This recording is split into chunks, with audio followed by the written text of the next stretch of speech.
Bonjour à tous, bienvenue dans cette vidéo. Comment louer un appartement en Pologne?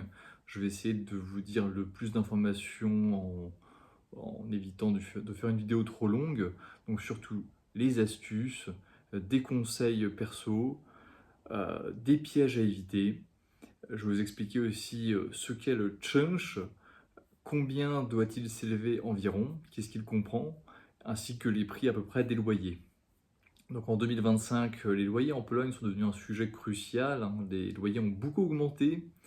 Il y a un décalage croissant entre salaire et coût du logement, donc que ce soit les loyers ou aussi à l'achat, bien sûr.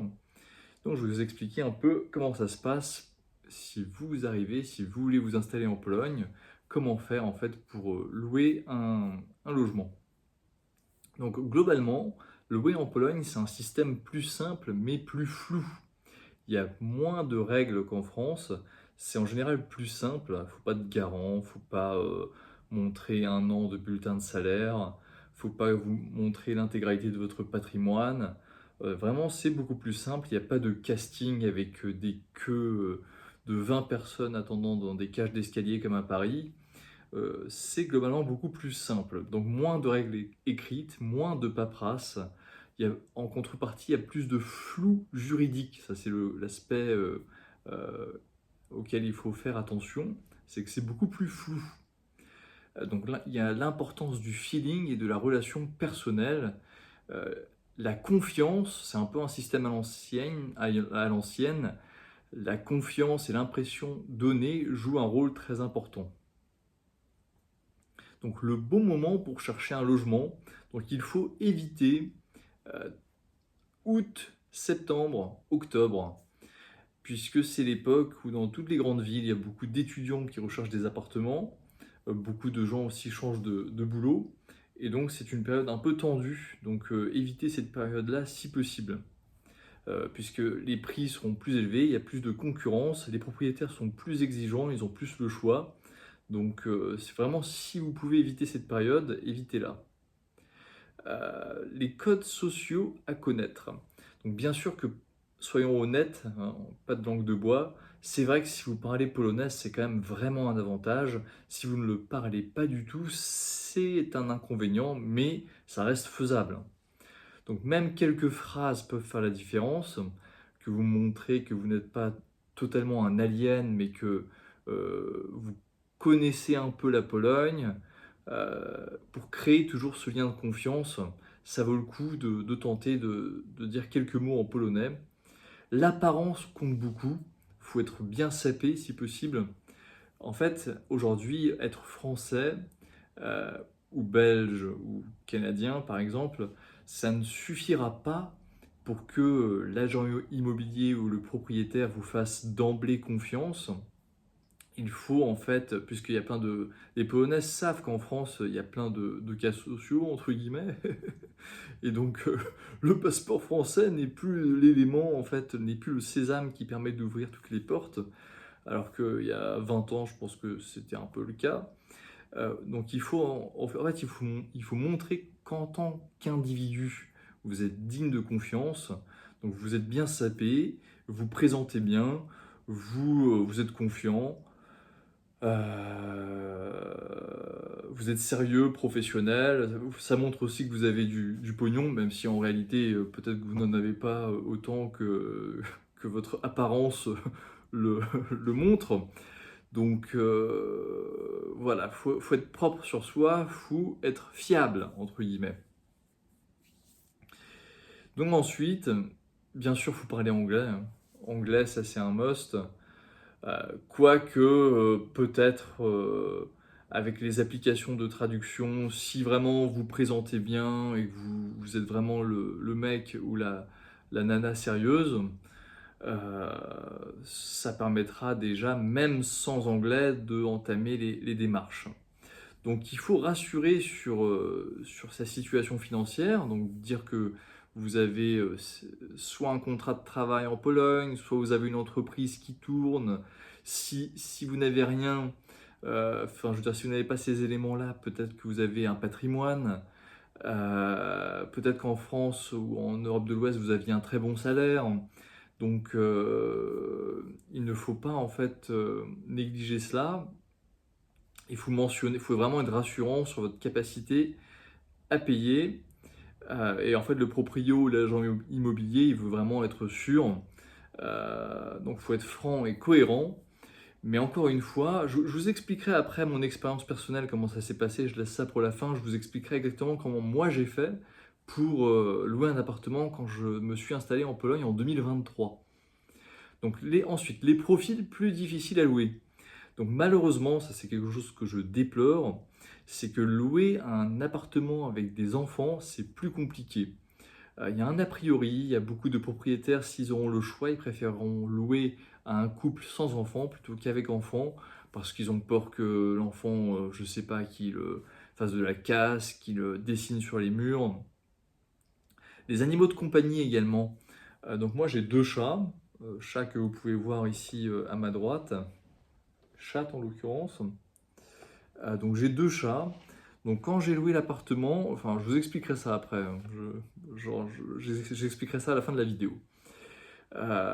Donc ça nécessite d'être patient, il faut faire des compromis, il faut rassurer, ça demande de la pédagogie, etc. Maintenant, ensuite, comment louer concrètement? Donc si possible, c'est ce que j'ai lu aussi sur Reddit, et c'est ce que j'entends un peu à droite à gauche, si vous avez la possibilité de passer directement auprès d'un propriétaire et d'éviter l'agent immobilier, privilégiez le propriétaire. Ça fera un intermédiaire en moins. La valeur ajoutée des agents immobiliers n'est pas toujours au rendez-vous et privilégiez des propriétaires tout simplement. Ne jamais payer pour un simple contact, il y a beaucoup de fraudes, ça c'est vrai que je le vois sur les groupes Facebook des expatriés, des immigrés en Pologne, c'est qu'il y a beaucoup de fraudes, entre guillemets, il faut payer un acompte pour obtenir un contact, pour une visite, sans aucune garantie écrit noir sur blanc, donc il faut être vigilant face à ça. Le contrat de location, il faut vous protéger avant tout, puisque comme je vous l'ai dit, les normes juridiques sont beaucoup plus floues en Pologne qu'en France, et donc le, le locataire est beaucoup moins protégé d'un point de vue juridique et peut bien plus facilement se faire expulser. Le propriétaire peut augmenter le loyer à tout moment. Aussi sans, je ne sais plus s'il y a un délai de préavis, etc. Il y en a peut-être un, mais globalement c'est beaucoup plus simple pour le propriétaire qu'en France. Il peut aussi augmenter le loyer de 20 à 30% sans problème, quoi. Il n'y a pas de loi qui l'interdise. Donc le contrat, il doit être très complet, tout doit être écrit. Donc les visites du propriétaire, comme quoi il doit prévenir avant de passer, ça paraît bête, mais quand j'étais étudiant, j'avais une proprio qui était assez intrusive. Les réparations, tout ce qui est réparation, plomberie, porte-fenêtre, tout ce qui est lié en fait à pas simplement changer une ampoule ou mettre un coup de peinture, mais quelque chose de beaucoup plus sérieux, il faut que tout soit mentionné dans le contrat. La responsabilité, exactement, qu'est-ce qui incombe, quelle réparation incombe au proprio, quelle réparation incombe au locataire. Il faut lire attentivement chaque clause, la relire, bien sûr, ce sera écrit en polonais, donc ça serait bien également qu'il y ait un exemplaire en anglais. Sinon, aujourd'hui avec les smartphones, vous pouvez traduire en direct pour être bien sûr. Donc n'hésitez pas à prendre le temps avant de signer. Tant que vous n'avez pas signé, tout va bien. Préavis raisonnable, privilégiez les préavis d'un mois, pas de 3 mois, hein. Évitez si possible. Ne jamais signer sous pression, parce que les agents immobiliers ils aiment bien dire écoutez, moi dans 5 minutes, il faut que je sois parti, j'ai X visites aujourd'hui. Donc il faut prendre le temps, si vous présentez bien que vous êtes confiant et que vous êtes bien sapé, vous êtes là, vous êtes maître de la situation, donc vous prenez le temps qu'il faut. Vous ne vous laissez pas influencer par l'agent qui n'en a rien à cirer de vous. Et se fier bien sûr à son intuition, ça c'est important. Donc ensuite, caution, paiement et responsabilité. Donc une caution maximale équivalente à un mois de loyer. Les cautions, c'est un sujet en Pologne. J'ai toujours dû batailler pour, quand j'étais locataire, j'ai toujours dû batailler pour obtenir mes cautions, pour me les faire rembourser. Les propriétaires, ils vont vraiment essayer de gratter au maximum. C'est quasiment inclus dans leur business model. Surtout si vous êtes étranger, vous allez certainement vous faire avoir. Donc soyez ultra vigilants sur les cautions. C'est pour ça, une caution équivalente à un mois de loyer, déjà c'est un montant beaucoup moins important que 2 ou 3 mois. Utilisable uniquement pour impayés ou dégâts. Paiement clair et traçable. Donc le loyer, vous le payez par virement. Ne le payez pas par espèce. Ne le payez pas par espèce. J'avais d'ailleurs une propriétaire quand j'étais locataire, quand j'étais étudiant. Je lui payais le loyer en espèces. Et ensuite, à la fin, elle ne voulait pas me rendre la caution pour diverses choses qui n'étaient pas forcément très claires. Donc j'ai un ami à moi qui m'a conseillé, un Polonais, qui m'a dit écoute, si tu lui payais tes loyers en espèces, probablement qu'elle ne déclarait pas ses revenus au fisc, et donc menace-la directement que tu vas aller la dénoncer au fisc. Et donc ça a marché, j'ai obtenu ma caution. Donc voilà, beaucoup de magouilles, hein, beaucoup de magouilles en Pologne sur les logements. Donc il faut vraiment en être conscient, il faut y aller avec des pincettes, il faut être un peu parano. J'aime bien utiliser ce terme-là, mais ça s'y prête bien. Donc éviter le liquide, voilà, éviter des montages compliqués, réparation technique à la charge du propriétaire, donc tout doit être mentionné dans le contrat, hein, vraiment tous les cas de figure. Donc réparer soi-même, je dirais changer les ampoules, ok, déboucher l'évier, ok, vraiment des petites choses superficielles dans l'usure du quotidien, ça ok, ça, le locataire peut le faire.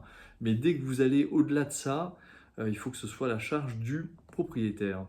Donc l'état du logement, voilà, ça c'est très important. Le protocole d'entrée obligatoire. Donc lors de la visite, une fois que vous êtes décédé, prenez des photos, prenez des vidéos, documentez tout. Chaque égratignure, un peu comme une voiture de location. Quand vous louez une voiture de location chez Leclerc, il faut que vous ayez un peu la même approche avec la location d'un appartement en Pologne. Surtout si c'est un appartement un peu neuf, de bonne qualité, un peu du haut standing. Il faut que tout soit documenté. Donc photos, relevé de compteur, liste des défauts.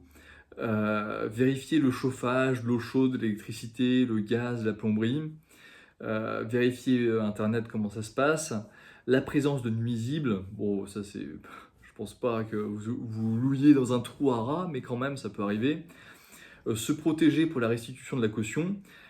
Lorsque j'ai loué le dernier appart, lors du protocole d'entrée, j'étais le premier locataire, l'agente immobilière avait fait une liste de tout le matériel qui était dans l'appartement, avec le coût que le proprio avait payé pour le canapé, pour la chaise, pour même les fourchettes, les couteaux, etc.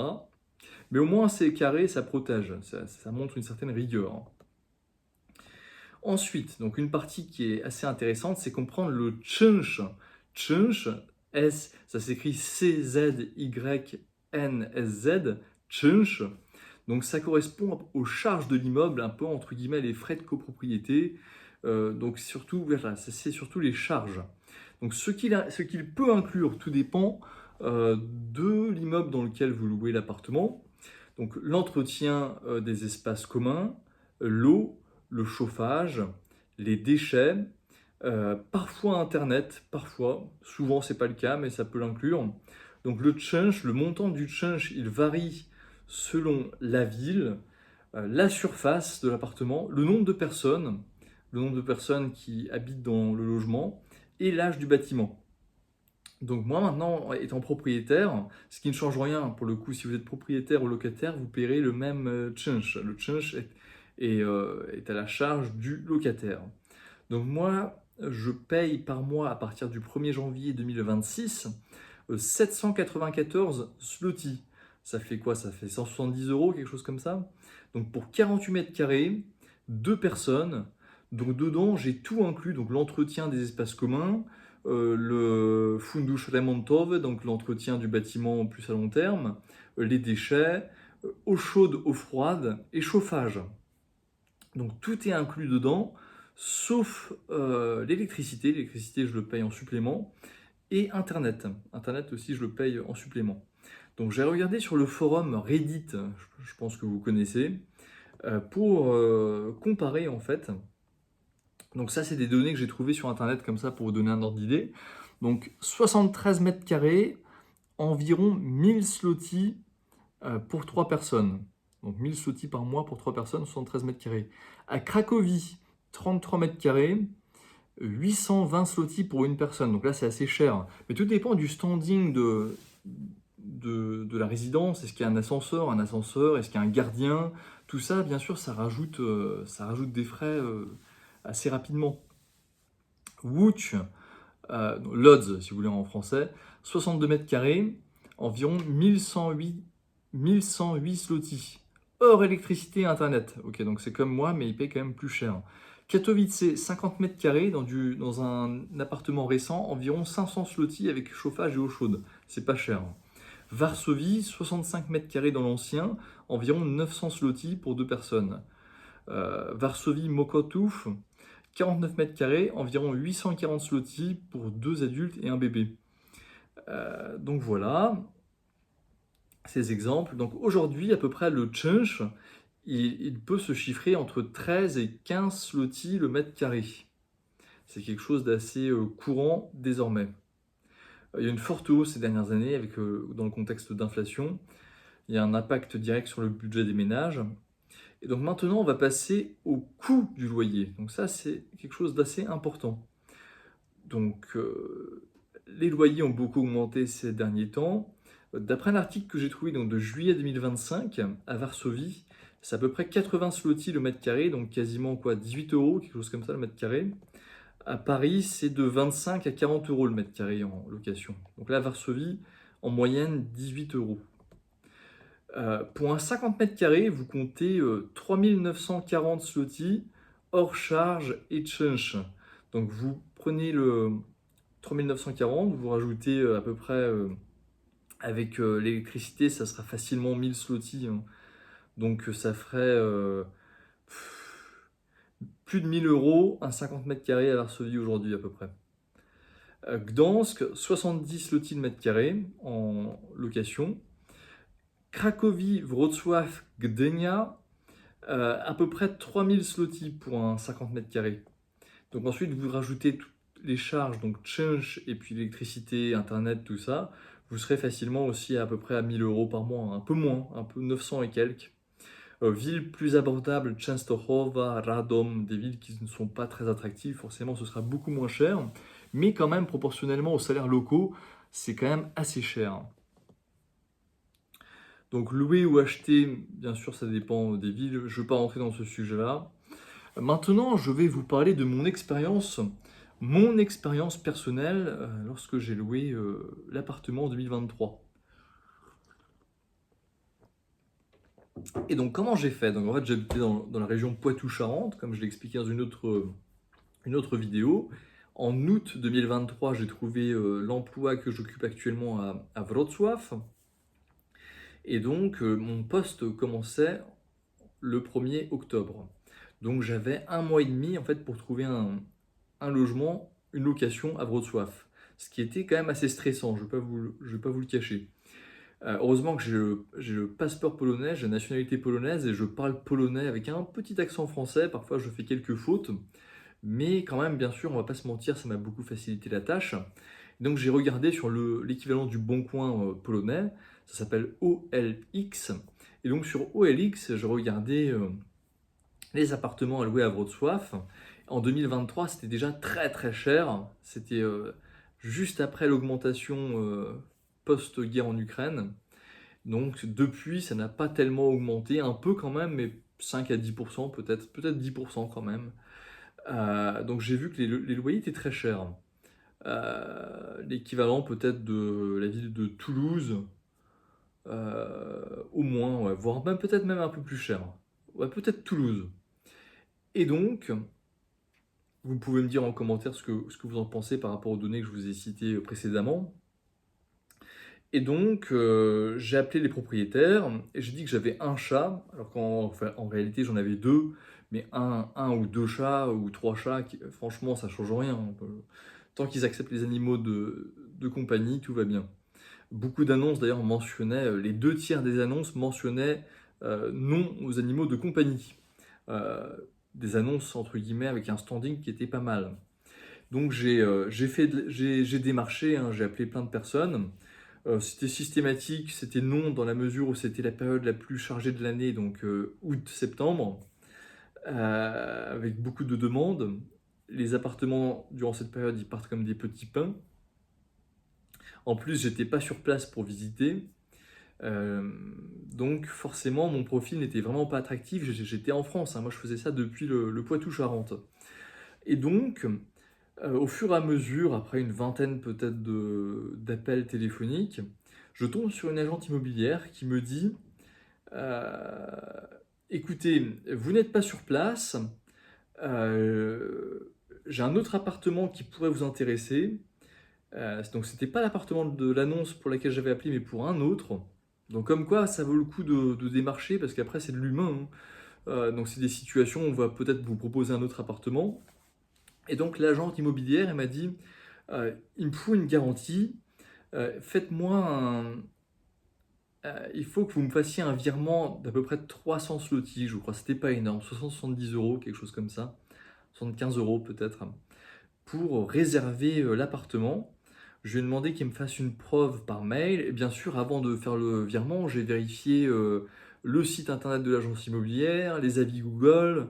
J'ai quand même essayé de m'assurer que ce n'était pas une fraude, puisque comme je vous le rappelle, comme je l'ai mentionné au début de la vidéo, il y a beaucoup de fraudes qui demandent des acomptes. Et donc, j'ai eu des photos de l'appart, j'ai fait la compte, et j'étais un peu désespéré, hein, puisqu'il me fallait vraiment un toit sur la tête, et donc j'avais les chats avec moi, donc il fallait que je sécurise un maximum. Donc je payais à peu près quoi, 900 euros, je crois, par mois, charges comprises. Donc tout compris, hein. Ça me revenait à peu près 900 euros. 50 mètres carrés, près du stade de foot, le stade de Tarczyński, dans un appartement neuf. Donc j'étais le premier locataire. Et donc tout était neuf, avec un standing propre, des murs blancs, tout l'équipement Ikea, donc avec les factures. Et donc j'avais une appréhension quand même le jour où j'arriverais à Wrocław, puisqu'on s'est fixé, je devais arriver une semaine après avoir fait ce transfert d'argent, enfin ce virement. Donc je suis arrivé, elle était là à l'heure, elle était là, donc on a fait la visite. Le protocole d'entrée, comme je vous l'expliquais précédemment dans la vidéo. Et donc tout était en bonne et due forme, noir sur blanc. J'avais aucune surprise en fait. Donc j'ai fait des vidéos, des photos de l'appart. J'ai vérifié que le contrat a été bien ficelé, qu'il y avait peu de flou et que le préavis était de un mois. Et donc le bail était de un an reconductible. Donc en fait, je m'engageais sur un an. Donc ça veut dire que pendant ces un an également, il ne pouvait pas y avoir de hausse de loyer, mais au bout d'un an, tout à fait, elle aurait pu mettre plus 30%. La proprio était assez honnête, elle ne m'a pas allumé après un an. Donc voilà, n'hésitez pas si vous avez des questions, vous pouvez les mentionner en commentaire, je me ferai un plaisir d'y répondre. J'ai essayé d'être